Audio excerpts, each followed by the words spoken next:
নমস্কার বন্ধুরা, আমি রুনা আবার চলে এসেছি একটা নতুন রেসিপি নিয়ে। শীতকাল মানে খাওয়া দাওয়ার ব্যাপার, আর পৌষ মাস হচ্ছে পিঠে পুলির দিন। এই জন্য আমি আজকে আমার রান্নাঘরে রেখেছি পিঠে পুলির একটা ব্যবস্থা। তা তোমরা দেখো আমি কী করছি। আজকে করব হচ্ছে দুধ পুলি। চালের গুঁড়োটাকে উষ্ণ গরম জল দিয়ে নুন দিয়ে মেখে রেখেছি। একটু ভালো করে এরকম করে মাখবে, মেখে রেখেছি। আর ক্ষীর এখানে আছে 250 গ্রাম ক্ষীর, তার সঙ্গে 500 গ্রাম দুধ দিয়ে ক্ষীরটাকে তৈরি করে রেখেছি। আর এই যে কটা পুলিও বানিয়ে রেখেছি, তোমাদের আমি পুলি বানানো দেখিয়ে দেবো একবার। সবাই তোমরা পুলি বানাতে জানো, আমিও কিভাবে বানাই একটু তোমাদের সঙ্গে ভাবলাম শেয়ার করি। আর এখানে দুধটা গরম দিয়ে রেখেছি, গরম জাল দিয়ে বসিয়েছি।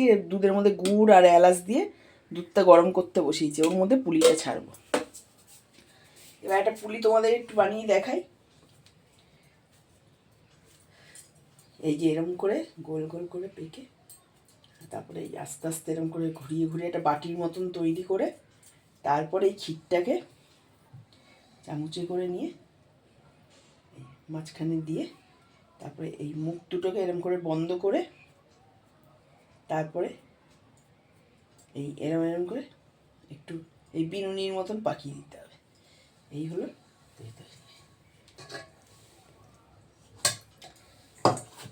চালের গুঁড়োটা না একটু গরম জল দিয়ে ভালো করে ডলে ডলে মাখবে, তাহলে পিঠেগুলো একটু নরম হবে। এবার একটু দুধে ছাড়বো, আসো দেখো।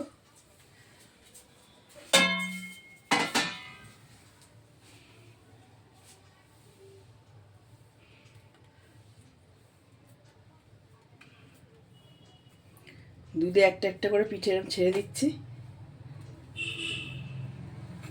সবাই তো জানো পিঠে পুলির স্বাদ কেমন হয়, খুব ভালো লাগে খেতে। আর এই শীতকাল মানে পিঠে পুলির একটা রান্নাঘর দিয়ে গন্ধ, কত ভালো লাগে। কেমন লাগলো তোমাদের এই রেসিপিটা আমাকে জানিও।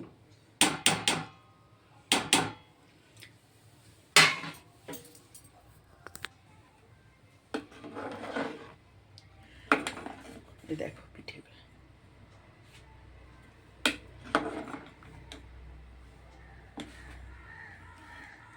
দেখেছো বন্ধুরা। এবার এই দুধটা ভালো করে ফুটবে, আর যে কটা বাকি আছে ওই কটাও এর মধ্যে মেশাবো। মিশিয়ে একটু যেই দুধটা ঘন হয়ে যাবে, তখন আবার নামিয়ে ফেলবো।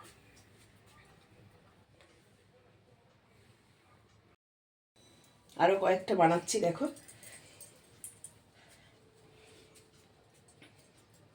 এরকম বাটির মতন করে, খুব সহজ পদ্ধতি।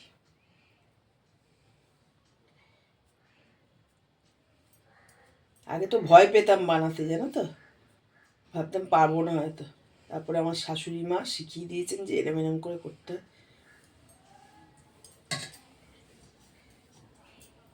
এই দেখো আরেকটা বানাচ্ছি।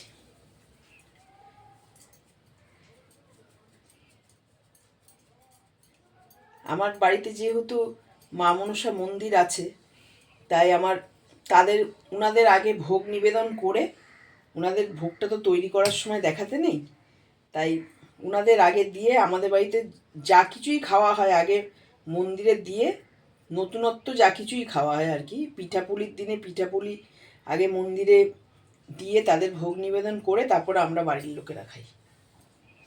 তারপরে আমাদের পিঠাপুলির চালু হয় খাওয়া। আগে মন্দিরে আমরা দিয়ে নিই, তারপরে। কেমন লাগলো তোমাদের এইটা জানিও। শীতকাল মানেই তো পিঠেপুলি সবার ঘরেই হয় নিশ্চয়ই, তাই আমি ভাবলাম আমিও একটু দেখাই সবাইকে। সবাই ভালো থেকো, ঠাকুরের কাছে এই কামনা। আমার যদি রেসিপিটা ভালো লেগে থাকে, লাইক করো, শেয়ার করো, সাবস্ক্রাইব করো। এই দুটোও ছেড়ে দিচ্ছি, আসলে এখন।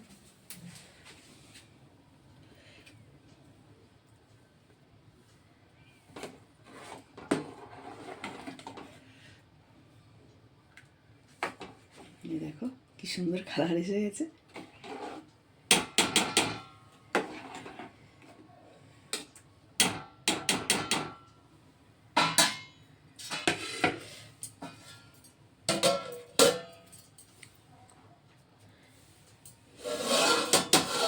তাহলে তো হলো বন্ধুরা, তোমরা দেখলে কিভাবে করলাম আমি। তোমরাও বাড়িতে একবার এরকমভাবে করে খেও। ঠিক আছে, এই যে এবার ঢাকনাটা তুললাম, দেখো এবার এটা একটু বেশ ফুটে ফুটে এসছে। এবার যখন এটা একটু ঘন হয়ে যাবে তখন আমি এটাকে নামাবো। নামিয়ে তোমাদের দেখাচ্ছি যে নামানোর পর কেমন হয়, সেটা তোমাদের দেখাচ্ছি। আমি ফিরে আসছি এটা যখন একটু শুকিয়ে যাবে তখন। এই যে এবার হয়ে গেছে বন্ধুরা, এ দেখো ঢাকনাটা তুললাম,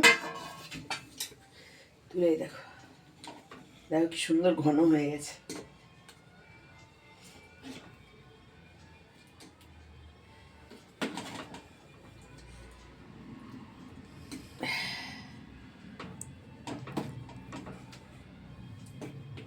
কি সুন্দর ফুলেছে।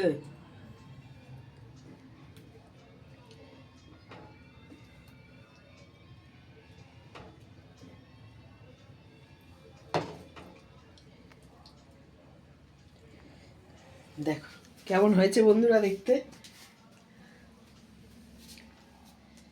এই দেখো,